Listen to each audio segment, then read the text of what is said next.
He knocked out his dad cold. Apparently so bad, his dad moved out of the house. One of his favorite pastimes he used to do is he would find cops in his area. He would just follow them around. Like, you're not hunting me, I'm hunting you. He actually got into a bar fight the night before. It's exactly where you want to be the night before your fight. Not only did he knock him out, he knocked out his friend and a guy that worked at the bar, broke his hand. Lee Murray knocked the shit out of Tito Ortiz. Yeah. Tito vehemently denies this, But then everybody else is like, nah, he got knocked out. Cause my mother told me as a child, boy, don't play around with fire, cause you might just end up getting burned. And I know the wicked never rest, so I always try my best, but there's some lessons hard for me to learn. what's up, Jeff? Dude, it feels like it's been a minute since you and I have sat across from each other with a mic. I mean, it has been. It's been a long For a time. while. Yeah. No, it feels good. This is bet. great. And this is amazing, by the way. Thank you. Yeah, you know, it kind of became pretty evident when we were doing this that the more like roadblocks I put ahead of being able to do stuff like this, the harder it was going to be to like stay consistent with it. Right. So like at least now we kind of have like a home base where everything's going to be set up always. So like if we ever need like a spot to come, like we could just literally press play. Yeah. You know? This is a little more professional than, you know, grappling dummies and a bob out in the middle of our cage at the arena, just doing it, which was great at the I time. thought it was good. It was, you know, was humble cool. beginnings. It was cool. Yeah. Humble beginnings. That's the best way The to only put thing it. that bothered me about that setup was that light flashing. Yeah. There's no way to get rid It's of not that. stopping, dude. Still doing it to this day. It made it look a little ghetto, but Yeah. this definitely. We've come a long way. We've come a long way. we've come a long way. So what's been going on with you that you're allowed to talk about? What am I allowed to talk about? So, of course, I think everybody knows at this point. I just got back from the Ultimate Fighter season 33, and yeah, back to reality. So, I can't say too much, but I will say it's crazy and an amazing, life-changing experience for sure. Did you eat good over there? Very good. That's the one thing I think I can talk about. This is where we can eat whatever we want. That was one of the things that I'll always remember from that episode that we did with Trevor. Oh yeah, as already told you. Where he was like, dude, I was eating like Eat tomahawks everything. and- Which it's funny because it's like you can order whatever, and they'll, when I say whatever, there's some things they won't bring you, but and we found that out. Well, You're like, I want gold flaked but, wagyu. yeah, like crazy things, like they won't bring you that, but for the most part, like you ask for like decent groceries, they will bring you whatever you want. Do they like go to a store to get it, or do they just have like a truck that shows up? I think they go to a store. They go to a store. I believe So basically, you just have some people that you ring a bell. yeah. Well, you have I think I'm allowed to talk about this. This is like not anything crazy, but they have a bat phone. They call it the bat phone. It's like in the kitchen. You're like, hey, I need something. Production. You pick up the bat phone. You're like, hey, I need this, and they like will bring it to you. Mm. So yeah, it was crazy. It was a crazy experience. It was it was tougher than I thought it would be. Like being in the house, the dynamic with people, definitely tough at times. But really cool. It was probably like a good reset though to be just like away from your phone. And, Oh, like, dude, that was definitely. It wasn't. I would say it wasn't challenging for me to like give the phone up. And I didn't at any point think like, oh my gosh, like I need my phone, or I wish I had my phone. Like obviously I wish I could call my wife or call my family, but like I gave the phone up, and I was like, I felt good about it. And for the most part, it was like, I just had a lot of time to myself to like really get in with my mind and like focus and like figure out a lot of things. And it was really cool. It was really mind opening. And I read the Bible a lot. You couldn't bring any other books other than religious, like Bible. Some people were, had the Quran. They wouldn't even give you like nothing science fiction-y or nothing. No, nothing like that. That's interesting. No music either. No music and no TV. But we had Honestly, like I'm pretty bad. Like I don't even really listen to music too much anymore. Like usually, like when I'm driving, I'm always listening to like information-based stuff. Yeah. So I've been listening to a lot of like Gary Brecka and stuff like that. Okay. I actually ordered. I wish they would have came, but I got. Would you have order you seen those hydrogen tabs? I haven't seen them. I've heard of them, and then I've also seen like the hydrogen water bottles. Yeah. That like he's big on. Yeah. Yeah. So I'm kind of curious to try those out because supposedly it's supposed to like balance your pH. Yeah. So it gets rid of like acidity in your body, which drops inflammation. Okay. So what he was saying is that it's supposed to kind of give you like a boost of energy Gotcha. in the morning without caffeine. Oh, wow. Which is pretty cool because like normally when I first wake up, I don't like to drink coffee right away because they say like it boosts your cortisol a little bit too much. Yeah. So I like to usually like I'll get up at 6 and then I like to kind of like fluff about and do some shit before like I end up drinking coffee later. Yeah. But honestly, like ever since we got that espresso machine, like I've been loving just having espresso with just a tiny bit of milk. Yeah. Like and no like sugars or sweeteners or nothing, just sure. like that by itself. Yeah. I feel like it's definitely a lot better than just like drinking a whole bunch of sugar. The first person I've seen with the hydrogen water bottle was Fernando. Oh, really? Yeah. When he would walk into the gym with I was like, what is this thing? It had like bubbles coming out from under the bottom. He had one of the ones where it like spun it or whatever. And it's like blue underneath. I was like, dude, what is this? Like a magical water bottle? He's like, oh no, it's my like hydrogen water bottle. And I was like, oh, okay. Like I didn't understand it. I didn't know anything about it. But now as I've listened to Gary Brecka and like heard like, yeah, it's supposed to be really good for you. That's actually one thing I probably should have asked for in the house. Yeah. I probably could have got that. They probably would have brought me that. Probably because he's pretty good buddies with him, right? Yeah. Yeah. And it's not like anything too expensive. Like No, they would have brought that. Because like those tabs, they were pretty cheap. Okay. I think it was like $20 or something for like a month's supply, basically. Because you only really need to drink one in the morning. Okay. So you just drink like a big glass of water with it in the morning, and then it's supposed to be pretty good. So You heard of the blue light glasses from Gary Brecka? No, but I do know that I can't wear them because of editing. Oh. So like if I'm coloring stuff, yeah, I need to see all of the colors. Right. Otherwise, I'm going to like color it a certain way and it's not going to look like that when I Gotcha. take them off. Gotcha. So that's the only thing is like I wish that I could wear that whenever I'm on my computer, but I'm always like tweaking with that shit. So I would just make it look super shitty. Gotcha. Yeah. Yeah. No, yeah, we're just always, that's one thing. When I got my phone back, when they brought me my phone back and I turned it on, I turned up the brightness and my eyes like actually hurt. Because I hadn't seen the light. I was like, oh my gosh, like what is this? Like everything was like cloudy, like but like very bright. And that was what I was like, that made me think about the blue light glasses. I was like, dude, at the end of the day, like if I wear the glasses, it won't affect my sleep as much. I've been doing research kind of on the blue light glasses. So I'm thinking about buying me and Haley a pair. Nice. Yeah. But I was like thinking if I'm just using my phone, like it would be fine. You know? Like if I'm not working, I think it would still probably be pretty good. Yeah. Honestly, even just like we have like a little red light panel. Okay. That's by our bed. So like our nighttime routine is I'll be like, all right, it's time for bed. Yeah. And then I'll go in there and turn the red light on for a little bit. Yeah, It probably looks crazy from the outside. People are like, what the fuck What's is going on up there? Just, like, beaming red light out the window. But it's good though. I feel like it definitely like does something. Yeah. It at least like helps with sleep too. Because I Okay. feel like it's like the opposite of the blue. You know? Yeah. And it's even weird. Like I notice I can't see blue on my phone because it like overpowers it. Like my phone just looks kind of like monochrome Gotcha. in there. Yeah. But I've been like staring right into that stuff and I feel like it helps my vision quite a bit. Yeah. Yeah. I know you're not supposed to do that. They say you're not supposed to, but I do the same thing where they have at like at wellness centers, they'll have like the red light and I'll always do it. And I won't wear the glasses or the goggle. I'm like, I'd rather just look into it. Like I won't look right into it, but I'm like, I don't mind my eyes being open. And I feel like it does help too. Yeah. From my experience. So Yeah. So I think I definitely like to try something a little bit different with you this time because I found a story that it sounds like you know a little bit about. So maybe we'll do a nice little story time for everybody. Okay. On the curious case of Lee Murray. That sounds good. Let's jump right into it. Yeah. Yeah. So for people who don't know, Lee Murray, I didn't even know. And the more that I listen to it, it sounds like a bad Hollywood movie.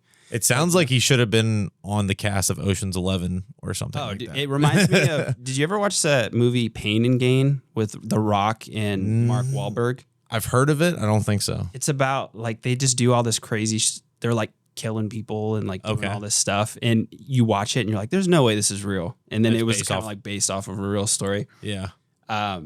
So Lee Murray, for people who don't know, he's from England, but he's also his dad was Moroccan. Yeah. So he came over to England and where he met his mom. And Lee Murray's dad was a notorious drunk.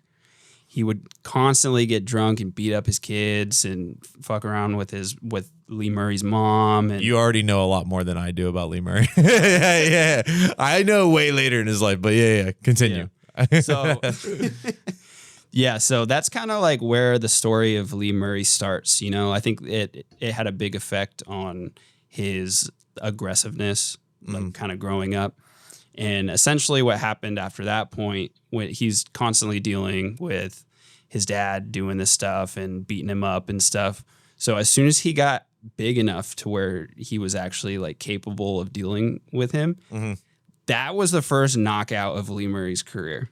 Oh, wow. So what a knockout. He knocked out his dad cold in his house. Apparently so bad that his dad moved out of the house.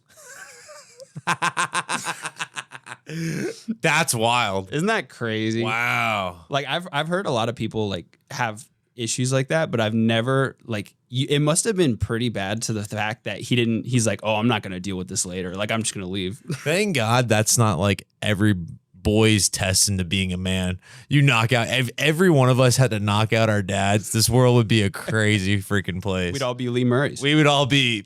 It would be a different world, that's for sure, and not for the better. And not for the better. As we'll see with Lee Murray too, because the absence of his father definitely kind of took the guardrails off for him, and then he just went straight into chaos after that. So now that his dad had moved out of the house, he went full-fledged into dealing drugs and gang banging with his buddies out there called the Butt Marsh Boys. I knew I couldn't get that out with you. Dude, it's that name is just crazy. Like I would hear, oh, the Butt Marsh Boys are running this crew. I'd be like, what?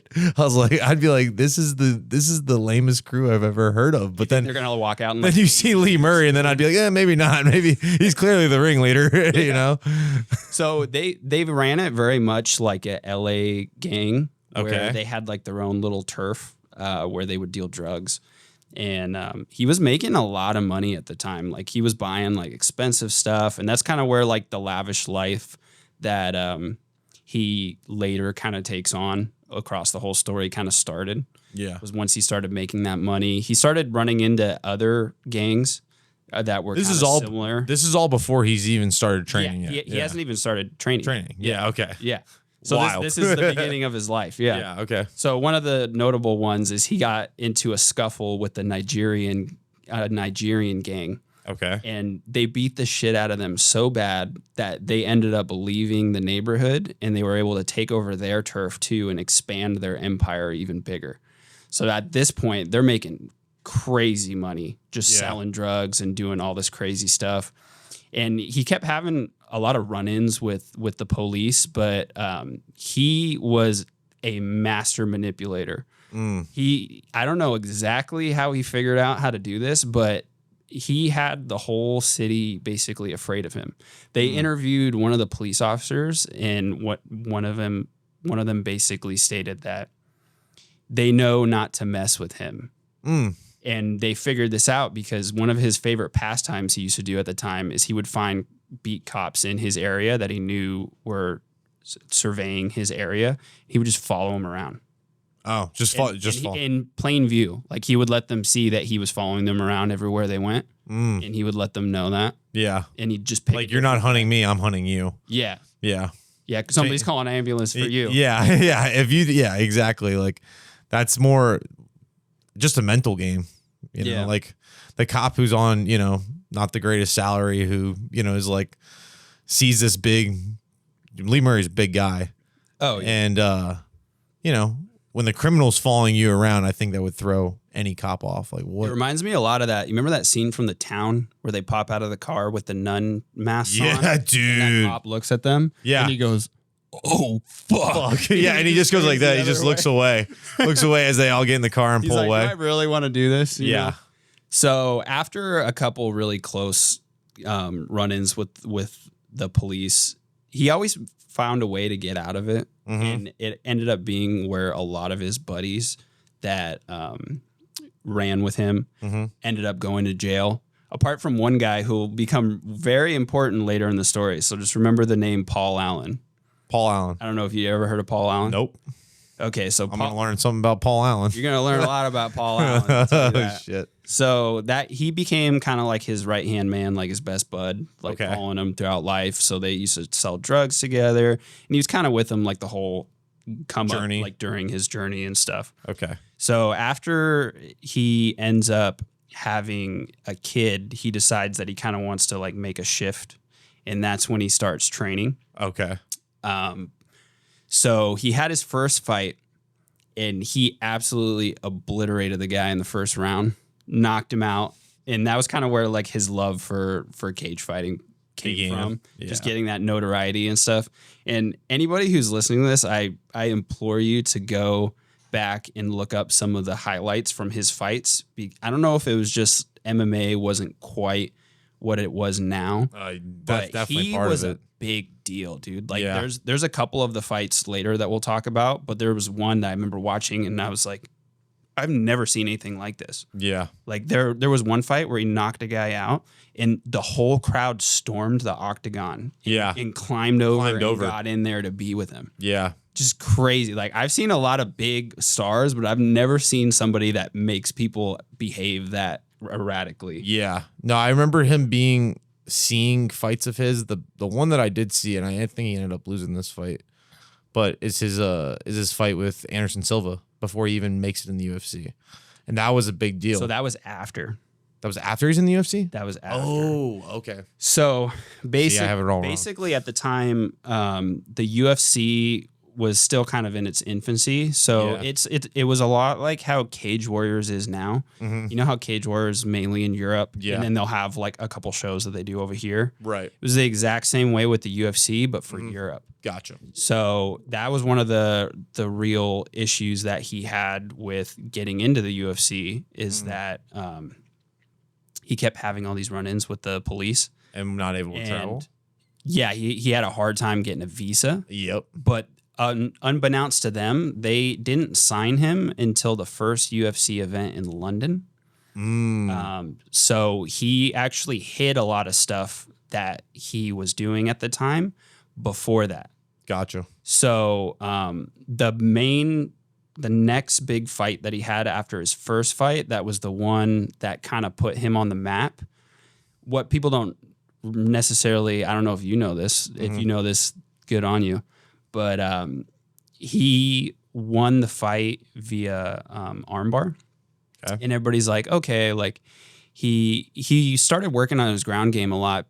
And he actually flew over to Iowa for a little while before he started having these issues with the law over in England to train with Pat Miletich, because that was one of the issues that he had out in England, where it was mainly like striking base. Like kickboxing was really big over there, or there wasn't like a big jiu-jitsu scene. Yeah. So he was definitely very like proactive, like aware of the fact that he could get exposed really easily if he had to go to the ground. Right. And fight with somebody in that manner, you know? Good for him. So, so he trained out there with Pat Miletich for a while.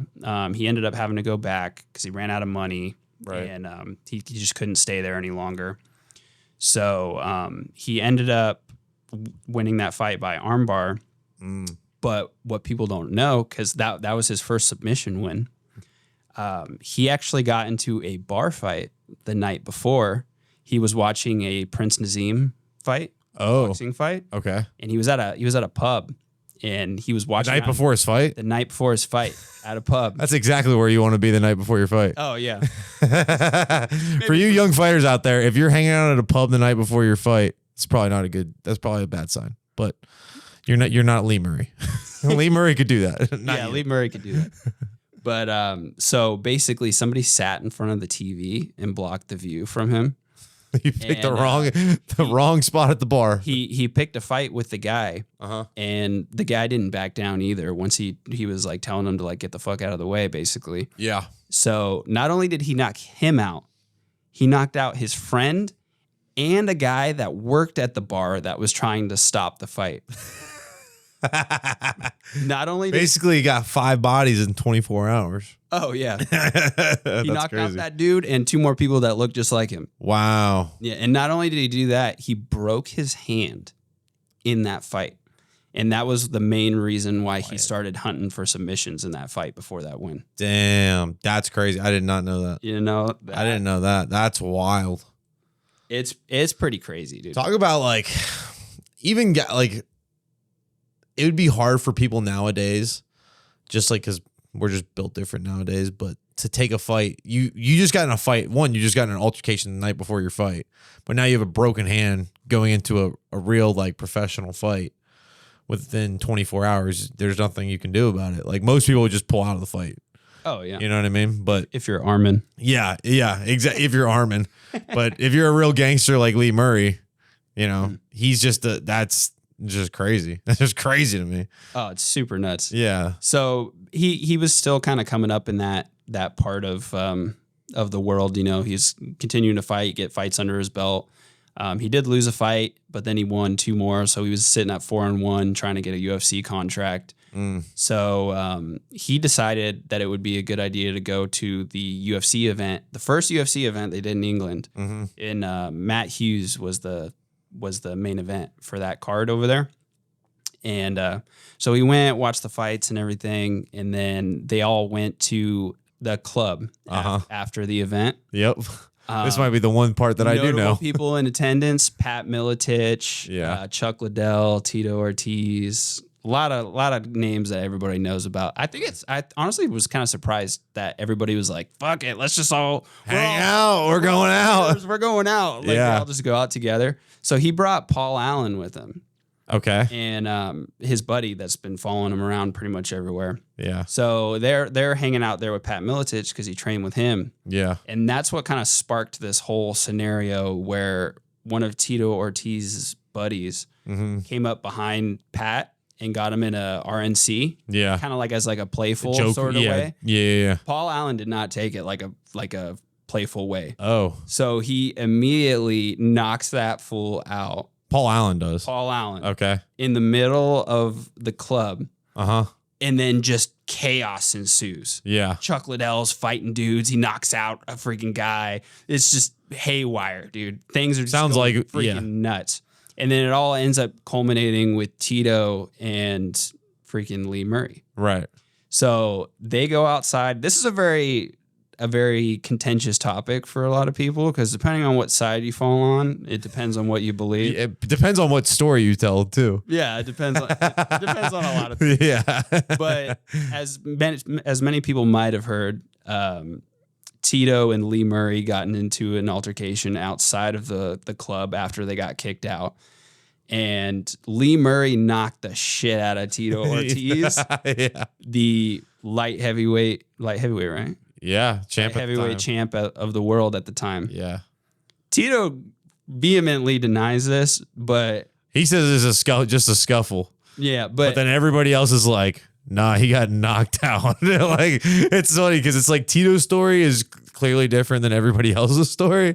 So, which makes me think that Lee Murray knocked him out. That's what I have no reason to not believe Pat Miletich. Yeah. Essentially what Pat Miletich said was that Tito swung at him, Yeah. missed, and then Lee Murray just proceeded to hit him with a 5-hit combo and just flatlined him after that. And he trained with him. He trained with Robbie Lawler. They were all out of the same camp, you know? So I don't feel like Pat has a reason to lie because I'm sure he knew who Lee was from the moment that he met him, Yeah. you know? I agree. It's kind of the same way with that I think of like Dan and Sean Strickland. Uh-huh. Is like they trained together, so he's like, oh yeah, I know that guy. Yeah, I know. Yeah. And if I haven't trained with him, I know of him, Yeah. you know, because you're in the same room. But it's, yeah, man, when you get a bunch of fighters together in a club drinking and somebody sees, and it's funny because the one guy who wasn't a fighter sounds like kind of started it. Yeah. The one guy who doesn't know training, he's just a gangster. You know, he sees his buddy getting put in a rear naked choke and he's like, oh, I'm just jumping in. So it's funny that he's kind of the one guy to start it. Wasn't even the fighters, it sounds like. No. Yeah. No, they were just kind of there and they were Yeah. like, oh, you're going to start shit with me? Like, Yeah. that's what happens when you get a lot of testosterone in the room at the same time. Yeah, for sure. For sure. And you get a bunch of fighters under the same, in a club with alcohol. That's exactly what happens. It's kind of interesting now, though, because I feel like most fighters aren't like that anymore. It's more of a sport now. I feel like people are a little bit more professional nowadays. But like there's still those like nutty characters that, make the sport super, super popular, super interesting, but just aren't like, they're just not, I mean, they definitely still party hard, but I think it's a little bit more behind closed doors. It's a little bit more tame. Yeah. You know what I mean? It reminds me of, you remember when GSP was on The Ultimate Fighter and he brought in that like French Muay Thai guy? Do you remember what his name was? I don't remember his name, but he was crazy. He came in like drunk and he was just beating everybody's ass. Everybody was like, dude, this guy's hammered at practice. And he's like sparring with, I remember the video of him. He's at The Ultimate Fighter at the practice and he's got no shin guards on. He's sparring with no shin guards on and he's just blasting kicks at people with no shin guards on. And he's like drunk the entire time he's doing it, like sweeping guys and just like walking away. You're like, dude, this guy's insane. What is wrong with this dude? It just kind of makes you wonder, like, I feel like a lot of people look at those guys and they're like, yeah, no, like it works for them. But I wonder if they would have been even better. They would have. If they didn't do that shit. I think so. Yeah, they definitely would have been better. It's like classic examples. Joe, Joe Schilling? Mm-mm. He's a kickboxer. He was like he fought for Glory. He fought for Bellator, ended up making this change over to MMA, fought in Bellator, but he used to train out in Thailand and fight in Thailand. Huge, he would smoke cigarettes before all of his fights. Like, and just a big smoker, kind of like the new guy, Carlos Prates. Everybody's like, bro, just drink, smoke, like before his fights. But you got to think, like, it does take a toll on your body. And you're doing a really physical thing. You're not just like, we're not playing chess. You know what I mean? Yeah. So I think it's nutty if that's what you're doing the night before your fight. I think it's not very smart, but some guys get away with it because they're just complete savages. So, oh yeah. Yeah. Absolutely. So his stock definitely went up after that, and it kind of put him on the radar of a lot of different people. Although a lot of people were becoming a little bit more apprehensive of him at the time. Like at least people in England started to recognize a little bit more. He had some altercations. Like it sounds like this guy is just like a walking time bomb. Waiting to go off. Yeah. Like he had a stint after that where he had a road rage incident where he just absolutely beat the shit out of this guy and put him in a coma. Wow. And that would end up, so essentially he knocks out one more guy after this, and that sounds like he's got a list of bodies that probably, if you think about all the ones that have been documented, what about the undocumented? Oh, that's what I'm saying. Like the list goes longer. Well, especially too because he played the enforcer when he was selling drugs. Oh, okay. So like if anybody owed him money, he would just go beat the shit out of him. Yeah. So those are undocumented. This guy he's probably used to just being the baddest dude in the room. Yeah, for sure. It seems like he kind of lived his life that way. Yeah. Yeah.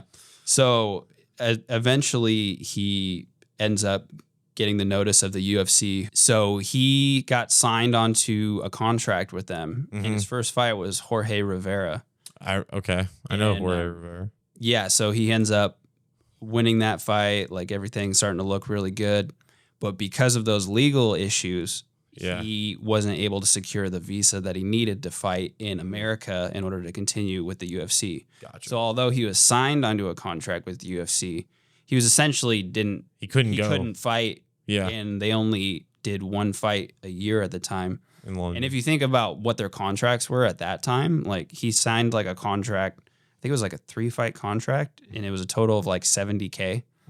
So you figure like if you do one fight, like you're not going to live off of that. No, you can't live off that in a year. So it's not like he could have just been like, all right, I'll just fight once a year and then just kind of went on with it. Right. So after this point, he kind of starts to realize that his career is not kind of going the way that he wants to. He still kind of continues it at first and signs on with a promotion called Cage Rage. Yeah. Which is where he fought Anderson Silva. Yeah. So this is when he meets Anderson Silva. He meets another bad dude. I gotta say, I've watched a lot of videos on this fight, and I feel like a lot of people try to hype up Lee Murray a little bit more than they need to because they're trying to make the story better. Right. But that was not a close fight. No. He didn't get stopped like we're used to seeing Anderson Silva, because that was right before his reign. And, you know, we kind of have these rose-colored glasses where we're like, oh, yeah, Anderson Silva is the baddest man alive. For sure. He did survive the fight, but there was never a point in that fight where I watched where I was like, oh, this fight's pretty close, you know? Yeah. Yeah, or like Lee Murray's going to get back in this fight. Yeah. You know what I mean? Never. He was throwing like looping overhands and just not coming close with anything. Yeah. He wasn't really getting hit too bad. Like No. he was doing a good job of like maintaining distance, and I don't know what exactly Anderson knew about him before that, but it definitely seemed like he respected him a lot more. I think he got cracked by somebody who's just as bad as he is, and he realized like, shit, this guy's good. You know what I mean? Because Anderson's just, he's so quick and just so technical, and he's in control. You know, he's calm the entire time he's fighting, and he's just on the feet. He's just tough to beat. It's tough to get like anything off on. And so when you make a mistake, he makes you pay for it. And I think Lee Murray ran into a guy who is as tough as he is and as bad as he is. And he realized that night there's somebody who's always bigger and badder than he is. You know, there's always somebody out there. You might not see him for a long time. And in Lee Murray's case, he didn't see anybody his entire life. He was just able to bully his way around, you know? Yeah. But and you meet somebody. I think he is definitely used to, like, since his dad wasn't there, Yeah. he was used to kind of fending for himself. Right. So we'll kind of see shortly after that Cage Rage fight, he goes back to the Funky Buddha, which is never a good idea for Lee Murray, because we've already seen what happened the last time he went to the Funky Buddha with Tito Ortiz. And it went in his favor, but it definitely didn't help him to do that. Yeah. So he started clubbing again over at the Funky Buddha. This damn place. I want to go visit the Funky Dude, Buddha. we gotta go to the Funky Buddha. I wonder if the Funky Buddha's still there. Like, we gotta. I'm gonna look it up on online and see if there's the Funky Buddha still there in the UK somewhere. Oh, dude, that because I gotta go. Yeah, just like a lot of walking history. around, you're like, a lot of dude, history here. Chuck Liddell knocked out 2 guys right here in this back alley. It'd be freaking nuts. Yeah. So he gets into another altercation at the Funky Buddha. Although this time, I'm honestly surprised that I guess it kind of worked in his favor that a lot of the people that he's fought so far have been fighters. Mm-hmm. So they were just like, all right, I'm just going to bully the shit out of this guy. And then it just didn't work out for them, you know? But now he's starting to fight with more regular people. Mm-hmm. So he gets stabbed twice. Yeah. And ends up having to go to the hospital, getting stitched up. Nothing too serious. I thought you were about to say he gets stabbed twice, beats the shit out of the guys. He definitely beat the shit out of the guys. Probably I thought that was a forgiven. Yeah. But it's like, when you're gonna go fight regular dudes after being like a high level pro fighter, like well known to the public, like people aren't gonna fight you. Yeah. You know what I mean? Oh, yeah. It's not like if somebody's like, if that's like saying, like Anderson Silva, like if Anderson Silva attacked me, like I'm trained, but like I'm stabbing Anderson Silva. You know what I mean? Like I'm not fighting Anderson Silva. You crazy, bro? It's like Brock Lesnar coming at me, like, dude, I am not fighting Brock Lesnar, dude. I'm stabbing that guy. Dude, nobody in the world can fight Brock Lesnar. No, facts, dude. I mean, there's a couple people same size. Maybe a couple people at heavyweight, but that's about it. But he's in the top 1%. out in the street, I am not fighting Brock Lesnar. No way. No shape or form. He's not catching me though. No, I'm running. Yeah. I'm running. So what do you think he would do after getting stabbed? Knowing his he goes back to the Funky Buddha. He goes back to the Funky Buddha. How did I know? That's crazy, bro. To find the guys who stabbed him. Yeah, so it definitely doesn't go in his favor this time. It didn't last night. He got stabbed twice. He just cut his losses. Yeah, but he made it out relatively unscathed. He didn't get stabbed in vital Where's areas. Paul Allen during all this? Paul Allen's with him. Okay. The whole time. You kept saying, like, just ask about Paul Allen. You're going to learn something about Paul Allen. I'm like, Paul Allen's going to come in a little bit later. Okay. But so he gets stabbed multiple times this time. Okay. And it ends up in critical condition. He has to go to the hospital. And the only reason why he survives is because of 3 nurses that are just running blood bags back from the back. He's spilling out blood as fast as they can give it to him. Wow. And so they were finally able to patch him up after a very long night.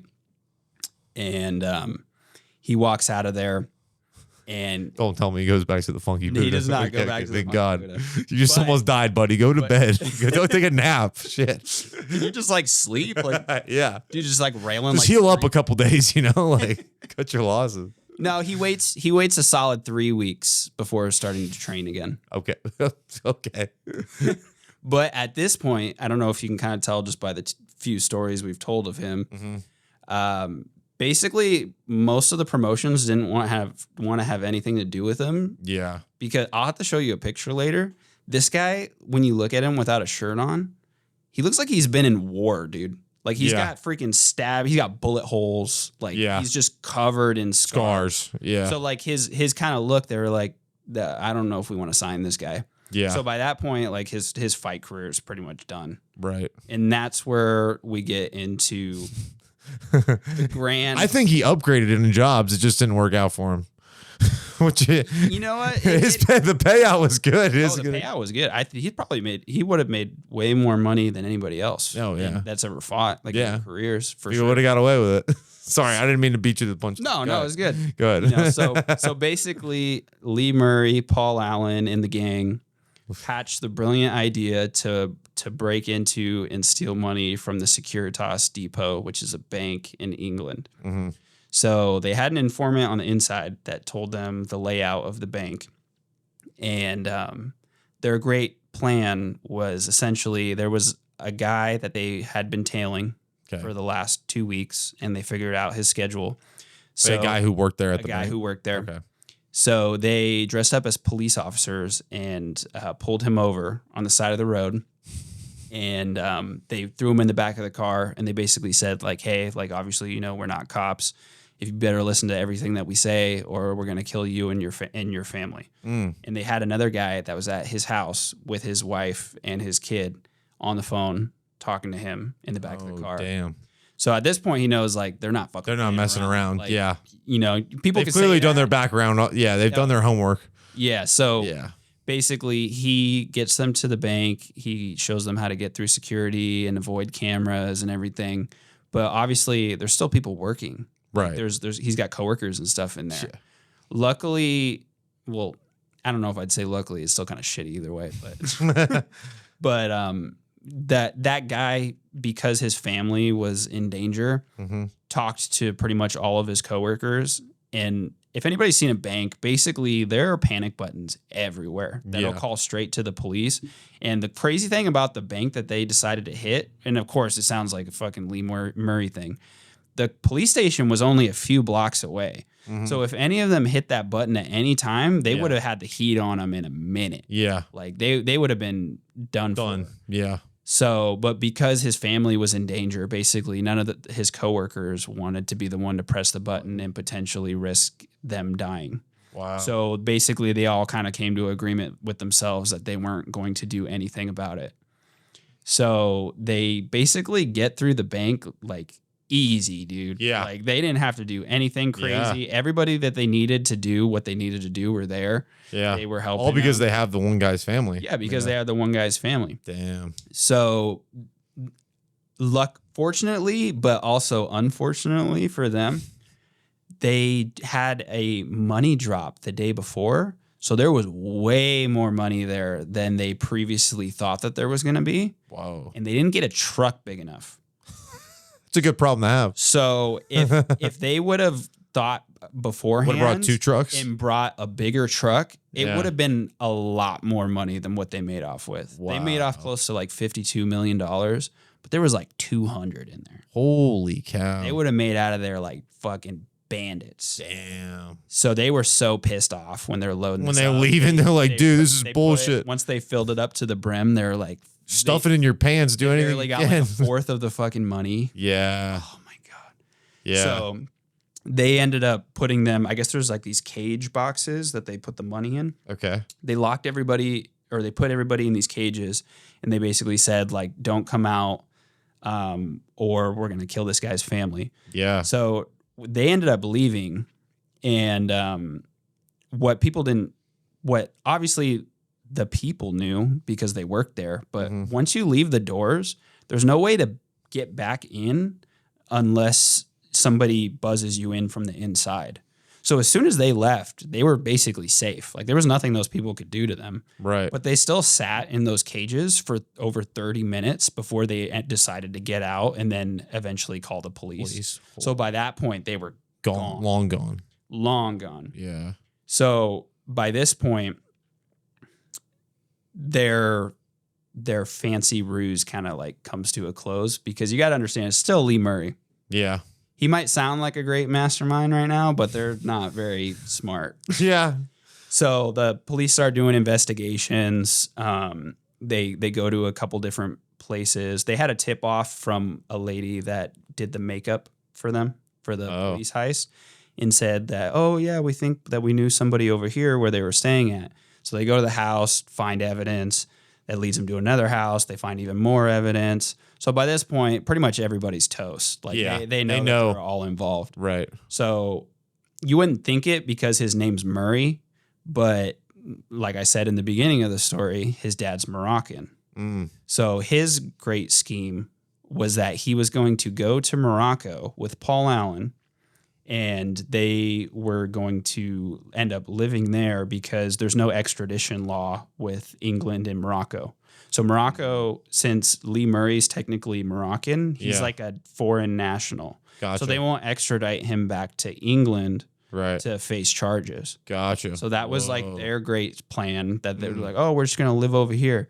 So not only did they make out with all that money, they flew to a couple different destinations along the way, laundering money along the way to clean everything up. Right. They go to Amsterdam, then they go to Morocco after that. And now that at this point, they're just balling. Yeah. They bought 2 freaking huge mansions. They got supercars. They're flying in hot women from England every weekend to come hang out with them. They're paying for their boob jobs and like all this crazy shit. Like just doing drugs and all this stuff. So what ends up getting them is England knew from the police over there, they knew that he was involved and they were trying to get the Moroccan police to cooperate with them to get him back over there. Yeah. So they basically weren't too cooperative up until the point where he got arrested for drug charges in Morocco. In Morocco?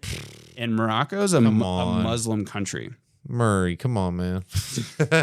You made it out, dude, and then you had to deal drugs on top. Why you got to deal drugs when you've already come out with $52 million? Oh, dude. Yeah. And the funny thing too is on, dude. they're the only 2 people that left. Everybody else got snatched like immediately. Quick. The only 2 people left at this point are Paul Allen and Lee Murray. So at this point, they get the charges over there for the drug stuff. And then basically they were going to make a deal with Morocco to come back and have him tried in England. Mm-hmm. So Murray doesn't want this because he thinks he's going to have a better chance of beating the charges if he's tried in Morocco. Yep. So essentially he agrees to have them try him for the charges over there in Morocco. It doesn't go very well for him in the court with his antics and everything, you know. He ends up getting charged with it. But the funny thing is with Paul Allen, so now we know with Paul Allen, he's the one that started the fight with Tito Ortiz because he knocked out his boy. Yep.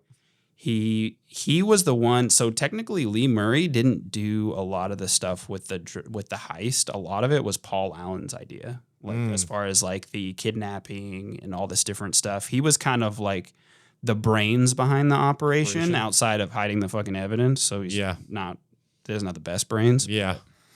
So enough to cover his ass and Lee at the time. That's about it. So he ends up getting extradited back to England. Okay. Lee Murray ends up staying in Morocco, where he gets a 25-year charge. Mm-hmm. That's basically, it could be longer than that, depending on like some different factors. Okay. So Lee Murray's still in jail at this point.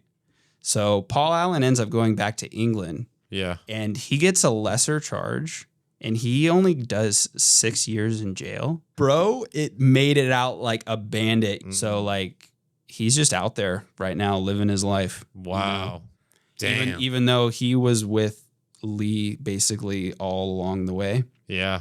And was equally into just about everything that he was doing as much as Lee Murray does. Yeah. But Lee Murray ended up paying the brunt of it. Yeah. Lee's still in He's jail. still in jail, but he's supposed to get out. Okay. He's talking about a MMA comeback. Holy crap. Could you imagine? So we'll fucking see Lee Murray. Dude, Lee Murray. Okay, so Lee Murray's 40. Who could Lee Murray fight? Give him Cain Velasquez. No, he's small. When they both get out of jail. Unless they're just juiced up to the gills. But Lee Murray fought at jail, 185. probably not. Lee Murray fought at 185. Who's like an old 185 who's like close to his age? That would be like a good fight. I think people would pay to see a fight with him. I think people I definitely in the UK would see if he went back to the UK and fought, it'd be insane. Oh, 100%. Yeah. Yeah. I don't know. I mean, I don't know. Dude, him and Michael Bisping should fight. Dude. In UK. England. One eye versus Lee Murray. Hey, let's see what happens. Dude, that would that would be pretty crazy if that fight actually happened. Like if they both came back. I think they're around the same age. Michael Bisping's probably 40. Yeah, because Michael Bisping came up shortly after that. So I think Yeah. Lee Murray would be a little bit older than him. When does Lee get out? Like do you know like when he's 42, do you know what like a year? It's got to be soon. 20 28. So I think when here, let me see. Yeah, no, that's a good thing to find out. Because if he's actually talking about making like having one last fight, that could be something. So that was they did the Bank Heist in 2006. Oh, so he's got some time. It's been 20. So probably 19 somewhere years? in the mid 30s. 20, yeah. Or wait, I wonder how old Bisping is then. He's got to be 40 though. He's got to be 40. Or at least 39, 40. So maybe it is coming close. Yeah. That would be wild. That'd be a crazy fight. Yeah, I don't know. It would just be crazy no matter who Lee Murray fought if he actually just came back off after serving like 25 years in prison. Yeah. Anybody who serves 25 years in prison and then jumps in a cage, it's pretty crazy. That's pretty nutty, bro. That's gnarly. You know, the crazy thing is he almost escaped prison. Really? But the only reason They caught him? the only reason why he didn't get out Mhm. was basically because of his money and like the status that he had over there. Mhm. He was able to bribe a lot of people to get stuff into him. So Okay. he had like a computer with internet. Like he's talking to honeys on the freaking computer. He had Living a normal life. had drugs. And so because of the way that he was living in prison, none of the other inmates liked him. Yeah. So Well, that makes he was sense. sawing the bars on his cell, Yeah. and he got all the way through, but eventually at one point another inmate went into his room to like steal some of his stuff and saw Turned that around it was and written saw that- open, and they were like, oh fuck that guy, so they ratted him out and they moved him to a different cell. Rat pieces of shit. So Dude, we might have that's seen Lee crazy. Murray a lot Snitch. sooner than that. Dude, he could have been out. Yeah, he could have been out. He probably could have got more money too. He probably has money stashed somewhere. Oh, dude. Yeah. Well, that's what I always wonder is like, obviously you're not carrying 50 million on your person. No. So it's, And they're stopping at all these countries and like you said, they're cleaning money, but are they like, they're probably storing money somewhere? oh yeah, they Along the way. probably have money like everywhere. Yeah. It's like, you've ever watched Prison Break? I haven't watched it. I've heard the concept and I've heard. You got to good watch things. it again. Yeah. But there's a guy that was in jail that basically he stored a bunch of money like out in Arizona. Like he just dug a big hole. Uh-huh. And I wouldn't be surprised if there's some Lightning Lee Murray money floating around out there. Yeah. I agree with you. Or Paul Allen has all of it. Oh yeah. That's really what happened. He Paul made- Allen was like, thanks. I know where all the money's at and all the locations, and took it all and is living his life. Well, the question is, if there's like around 4 people, you split 50 million. Mm-hmm. Would that be worth it to you to go to jail for 7 years, 6 years? 6 years, 50 million split between 4 So people. probably somewhere a little over 10 mil, 12 mil. 10 mil, 6 years. That's a tough one. So it's like 1.4 For me, mil per for me, year. that's tough. $10 million is a lot of money. Like, Dude, you could literally put that in a like a, if obviously 6 years, if I it would do wasn't, it. if it wasn't illegal and you could figure out how to like get it where it's not legal, you could put that in like a high yield savings and you'd be making like You're great. hundreds of thousands per year just on interest. yeah, exactly. You wouldn't have to work anymore. Oh, you wouldn't. Yeah. Like, for 6 years of being in prison, I'd do it. You're not supposed to say that, Jeff. I just said it. I want to root for you on the show. Guys, we just said if we had the money, we put it in a high yield spending account, or yeah, I would have money. I wouldn't have to fight anymore. I would have hundreds of thousands of dollars a year. Yeah, that's what I would. Like I just have a bunch of kids and $10 million, 6 years in prison. open a gym and train every day. Yeah, no, I mean, if you wouldn't do that, then I think that's your loss. Quite honestly, You're the dumb or one. you're the dumb ones, and you're not tough enough to handle those 6 years. Okay, but yeah, I think I don't know. That's just wild to think about. I think this is definitely like I'm gonna have this is a tough place to start with this story because I don't think there's many different stories that could top it. No, not like that. There's like not even. It's like I said, he's like a character of an Ocean's 11 movie. You know what I mean? Like they should make honestly, they should make a movie about the real heist. I don't know why they haven't yet. Oh, I know. Yeah. Well, I think the hard thing with Hollywood is they probably didn't see as the UFC gets bigger. Yeah. I feel like they realize like, okay, there's actually like money to be made off of this. Yeah. Oh, for sure. With his background in the UFC and just like his life is kind of a movie, a crazy freaking movie. A Tom Cruise Mission Impossible. Possible kind of movie. Although I don't think Tom Cruise is the guy to play Lee Murray. No, definitely not. No, who would be a good Lee Murray? That's a good question. A good Lee. Like Jude Law? Who's Jude Law? You know who Jude Law is? No. Are you serious? I'm bad, dude. Woody Harrelson? I don't know. Woody Harrelson. I know who Woody Harrelson. You'd have to know who Jude Law is. I'm probably, dude, I'm bad with names. If I see the face, I'll know him. That guy? I know who that guy Or is. Daniel Day-Lewis, maybe? Daniel Day-Lewis. Or Guy's got to be built, dude. maybe you guys could tell us who should play Lee Murray. Who should play Lee Murray? If I was gonna say I feel like the movie would be styled off of like Fight Club. who's the If guy? there was like an inspiration for it. What's the MMA movie?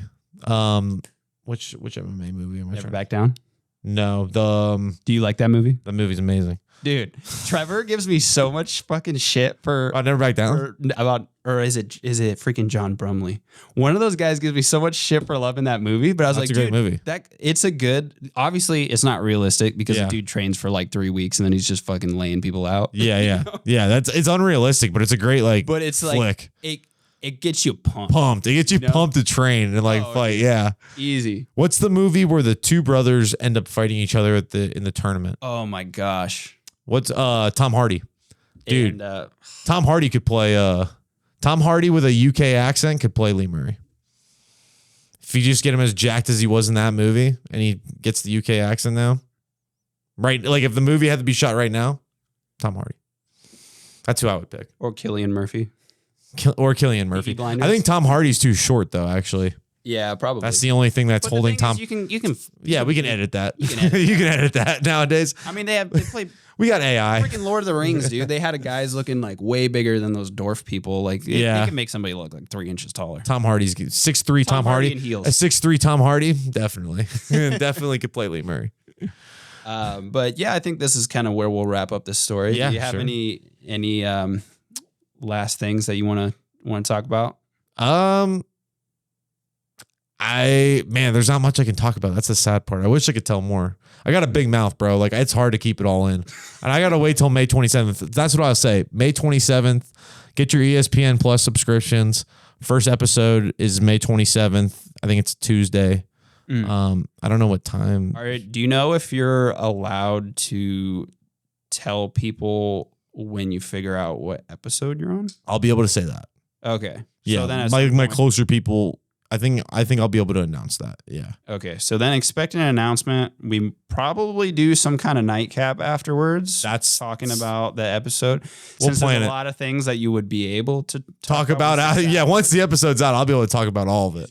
But yeah, that's all I got to say. That was good. That's a great way to end this. All right, everybody, tune in for the next episode. We're gonna try to get on like a more normal schedule now that we got a home base. Now that I'm back, Obviously, I gotta try to pay the man a little bit over here since I'm making him drive super far. But don't have to pay me. You've already made this amazing studio that I got to add some things here too. yeah, I wanted to get some stuff printed over here. I definitely want to see about that shadow box. Yeah. So when you get home, can you just like take a picture of like what you have so I can Yeah. kind of get an idea of how big I need to get it. Sure. I was thinking at first something like 2x3, but I don't know. Depending on how we laid it out, I don't know if it would fit. So we'll play around with it. Yeah, we'll play around with it. All right, brother. Either way. Appreciate you. Hey. Thanks for driving out. Hey, it's good to be here, man. Good to be here. Glad to with the be gang. back on the Fighter One podcast, baby.